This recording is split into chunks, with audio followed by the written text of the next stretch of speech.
Na kwa sasa tuende kwa topic yetu ya kwanza ambayo tunaongea about the upcoming Labor Day. Hivi karibuni tutakuwa na the siku ya wafanyikazi nchini na iko all over the world. Tunajua sote history ya Labor Day na significance ya Labor Day. Ni siku hiyo moja ya wafanyikazi kukaa chini na kureflect about their economic achievements and social achievements, au sio? Lakini sasa on that day nauliza, would you rather ufanye kazi ama uchukue time off upumzike? It's a day that actually people need to first of all you attend the celebration so that you can actually understand how the economy is moving, and then from that you can be able to relax with your family. Labor Day for wale watu wanafanya kwa industries, kwa factory, boss wako atakupea off, lakini as a business person there is no that off. Ile off unapatanga the whole year ni Christmas peke yake. Hakuna cha Labor Day juu venye economy iko sahi, yenye hakuna time ya kupata free time as a business person. Kwetu wamesema kwamba kunafaa kuwa na increment, wakazi wanafaa kupandishwa mshahara by 60%. So uko na expectations gani kwa kwetu? Kiu ni kuongea, wameongea. Hakuna vile itawezekana ati tupandishe mshahara ya 60%. Obviously itakuwa range ya 10 to 22 because tumekuwa used to that range. Kwa nini hizi ongezwa mpaka 60%? Na uliona vile alikasirika. Amekasirika. Mama yangu wasikuchi kama si 60% wasikuchi. And still don't have faith. I don't have faith in them. Me I have faith that okay, he was actually targeting the low income people, because apparently you find that in Kenya the wage gap between the highly paid and the lowly paid is so wide, so Aprili was actually targeting the low income people, because there's no need if you are paying somebody 6,000 or 7,000, and then you give this person 10% is only 600 shillings, and you find out that the cost of living has actually increased even by 100%. Kwangu mimi ningependa iongezwe, lakini pia singependa niongezwe na mwenzangu afukuzwe kazi. Unaona? Afadhali tuongeze kidogo si zote, tuendelee kwa maisha ni ngumu na kila mtu unapata most of the people wako jua kali sector. Kwa hiyo wamesema if the government does not effect your increment by 60% in 6 days, people should go on strike. All workers should go on strike. Do you support that? And would you go on strike? No, in fact, I don't support that. Mr. Aprili was over ambitious, increasing by 50%. And the way the inflation is today, you can see how how it would affect even the other people, even those people who are being self-employed. They are taking their bogus from the farms to the market.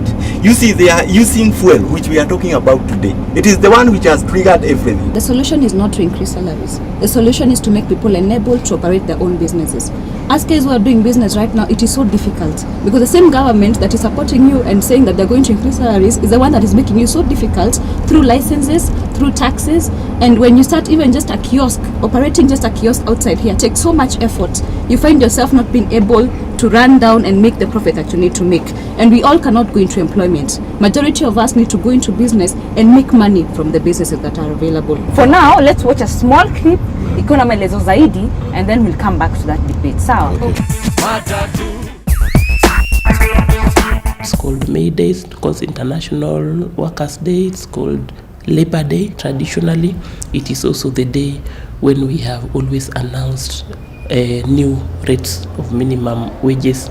Employers would look at it with some apprehension, wondering, will it be a 5% increase? Will it be a 10% increase? Will it be a 20% increase? What does that mean to my finances? One thing that I know the worker likes about Labor Day is a public holiday. They don't have to go to work. At the back of every worker's mind is the increase in the basic minimum wages. Before any wages are increased, there is supposed to be a meeting of the wages council, the agricultural wages council, the general wages council. They must take into account how any increases will affect job creation. When you increase wages, it's a permanent increase. It will not go down because the cost of fuel has gone down.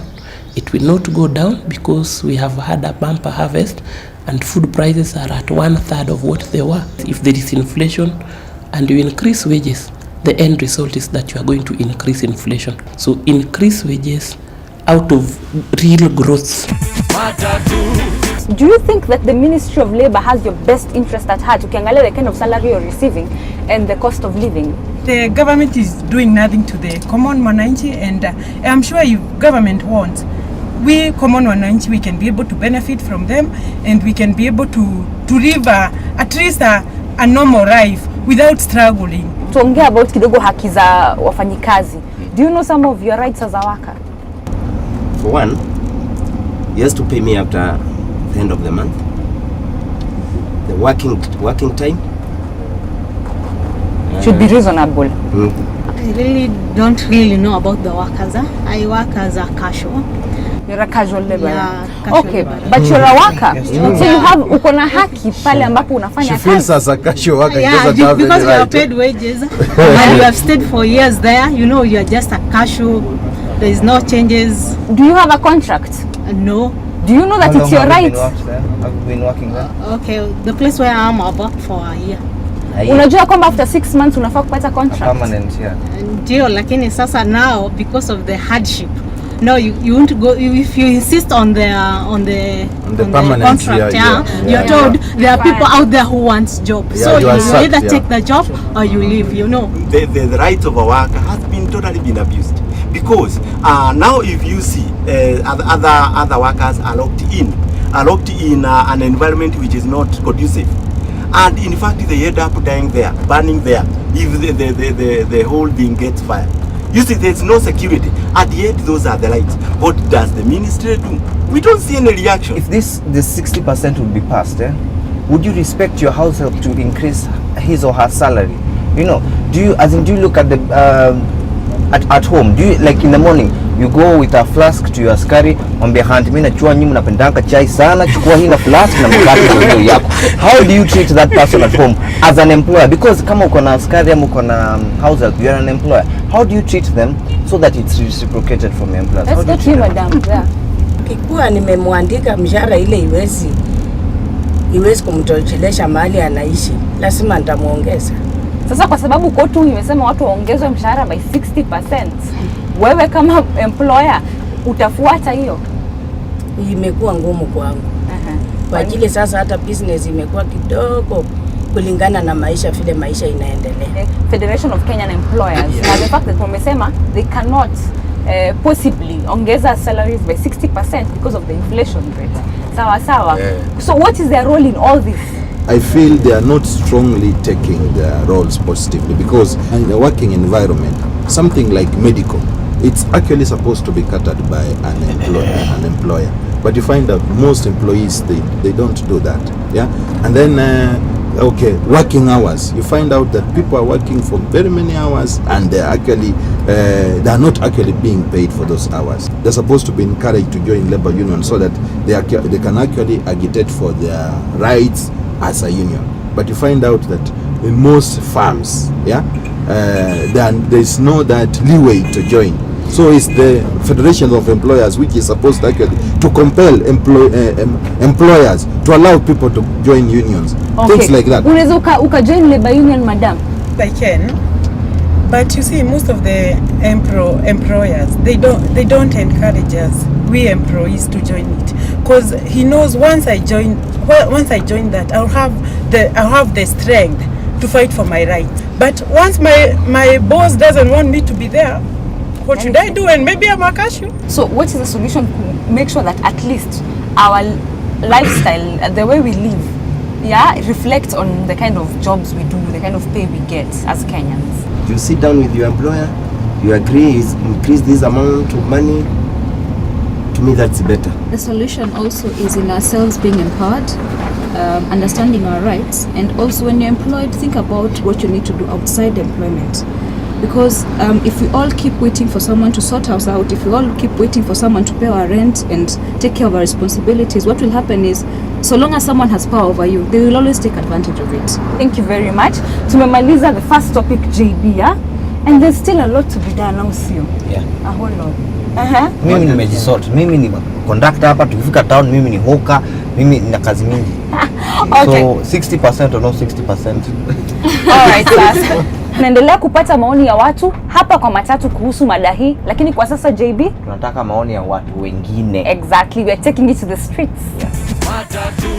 Na maoni yangu kuhusu Labor Day kitu inafaa kufanyika, nafikiri ni vile watu wote waliojua ama wale waajiri washughulike maneno waajiriwa.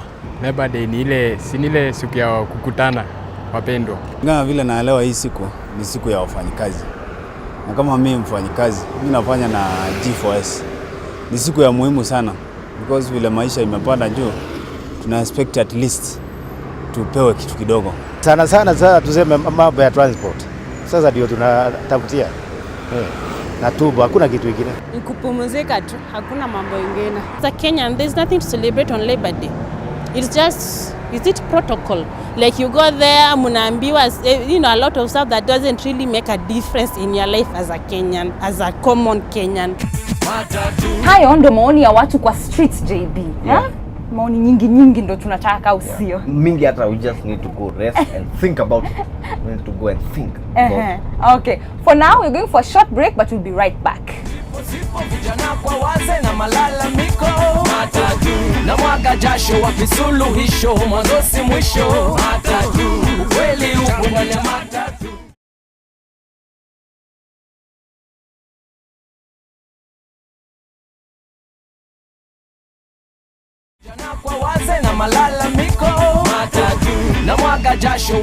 Bado tuko kwa Matatu ambapo tunaendelea kusema kitu. Na kabla tuende kwa break JB, tulikuwa tunaongea juu ya nini? About siku ya siku ya wafanyikazi duniani, Labor Day.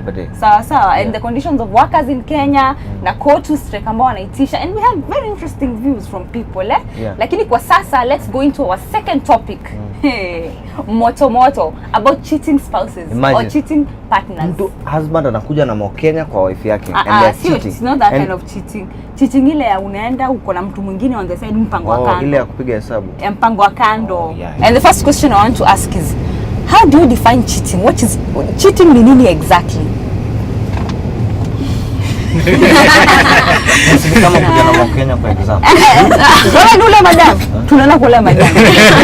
Cheating is getting someone else to replace your spouse at that particular moment. Hata kama ni emotional. Si lazima ati you guys you did what, ati hiyo peke yake ndio cheating. Even emotional inaweza kuwa cheating. Kwa hivyo si he should not be aware of everything I do, but taking someone else to take his place, that is cheating.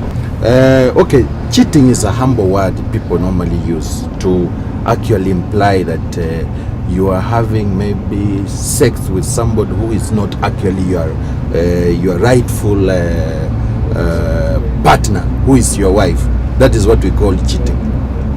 Okay, na ni ukweli ya kwamba you're not cheating unless you're caught. Of course. It's true for you. No. It's not ukweli ati I'm cheating unless I'm not cheating unless I'm caught. The fact is you are cheating, and if you are cheating, you are doing the act, or you are doing those funny things with another partner behind your spouse's back. You see, the fact is emotionally and even psychologically, my mind, back in my mind, it's telling me I'm cheating, and that's why I'm doing those things while he's not there. Okay. But if there's no evidence, if you're not caught, taken to Hague, no, this is very innocent, take him back home.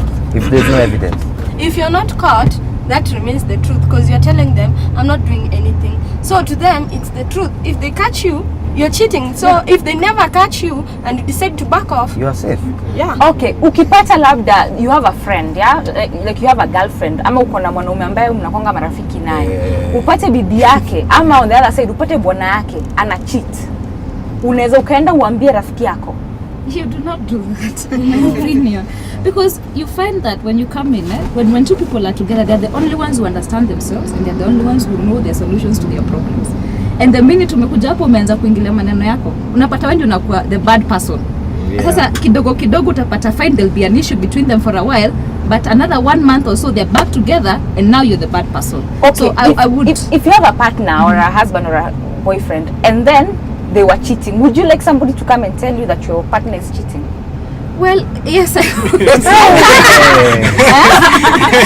would. But I would keep off from telling some. Maybe I would tell them, just be careful here and there. But I've been in that situation, and that is why I say what I say. Okay, where tell us what happened. Where I've told someone, you know what, I think your boyfriend is cheating on you, and they responded well. We were very good friends, and then finally, when after the issues had been resolved, I became the bad person. You know. Okay. JB, what time is it? It's Rabbit time. Rabbit, aka Kasunguch. Kakasungura. Aka yo. My people, my call, my name, my Okay, domas. sawa. Let's check out what Rabbit has for us today.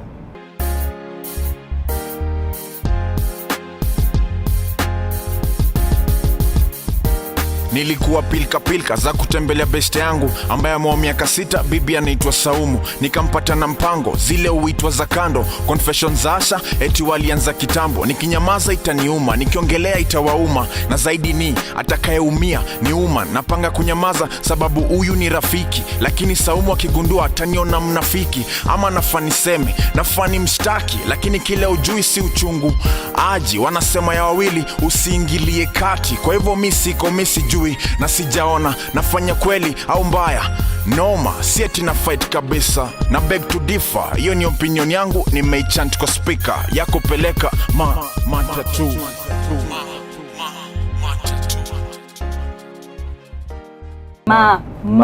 Matatu.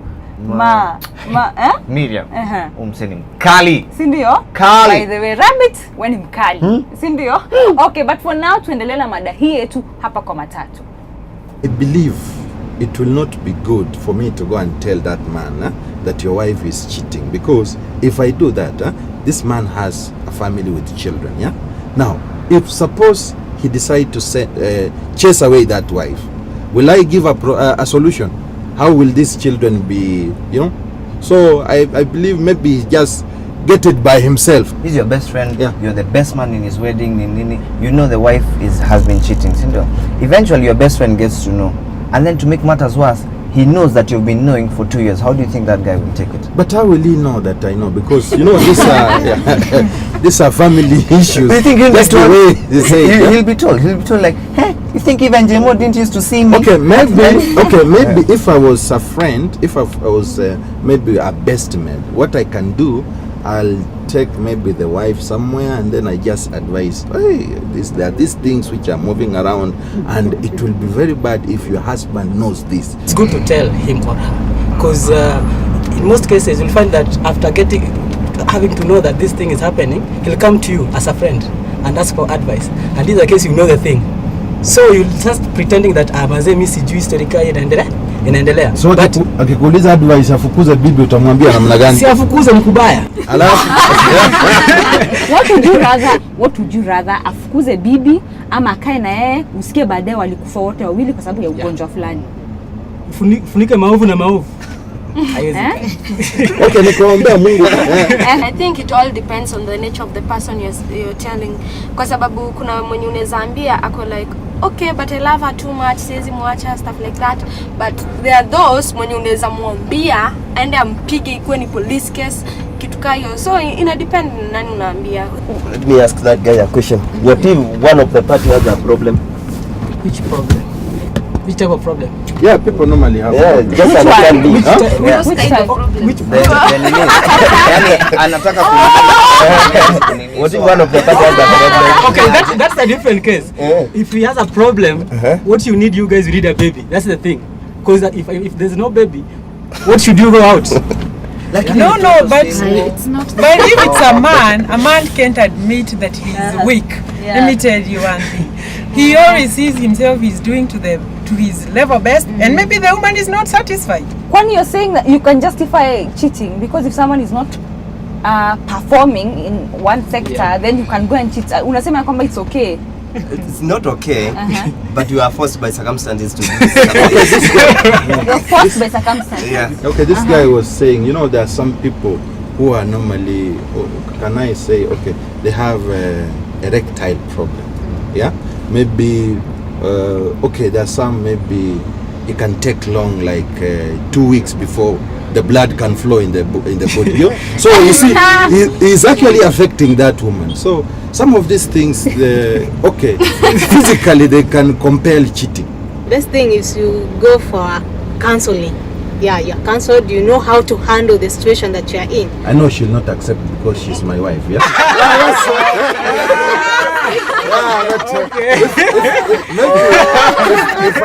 Okay. I know she's not complaining because... Would you forgive your spouse if they cheat on you? I think when you're in a relationship, when you're not married, it's easier to handle. But when you're married, you have to look at an overall picture. You have gone to your parents, you have done the dowry bit, you're living together, you have investments together. So in a marriage kind of situation, I would want to know, did he cheat on me that particular day? Or is it something that has been continuous for a period of time? And where it's been continuous and they're actually in love, then that calls for a different kind of situation than where it's only once off. Very difficult to find because you can you remember I do at the declarations that came before. So it is a very it's a hurting question to answer yes or no. If at all he's able to tell me, yes, I did this because of this, you don't do this, that's why I did this, yeah, that way I can be able to forgive. But if at all he keeps on lying, no, I didn't, even if you get him red-headed, he's still lying that no, I was not doing it, that I cannot forgive. Unaweza ukatafuta services za private investigator kufuata kufuata spouse wako aone anafanya nini, ako na nani, wakati gani. How will I trust whoever is doing this? Not to be the one doing that.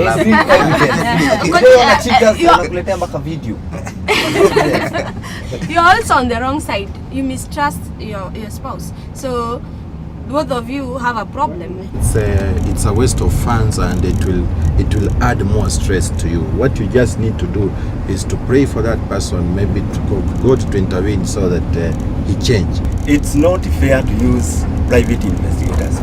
Out of experience, they have turned against as the ones who are comforting the other party, so as to get a favor from them where I'm waiting for answers at their advices. That cheating thing is a bit tricky. But I'm a private investigator. In case unashuku tu hivi anything. So badala mapia wasemangi hivyo. Inakunafanya kuwa undercover. Alright, thank you very much for joining us. Mimi ni Miriam. Mimi ni JB. Kesho tuko hapa tuna mada zingine mbili, so join us. For now, bye bye. Asante sana. Have a good day. Thanks a lot. Yeah. Hope to meet soon. Yeah. You too.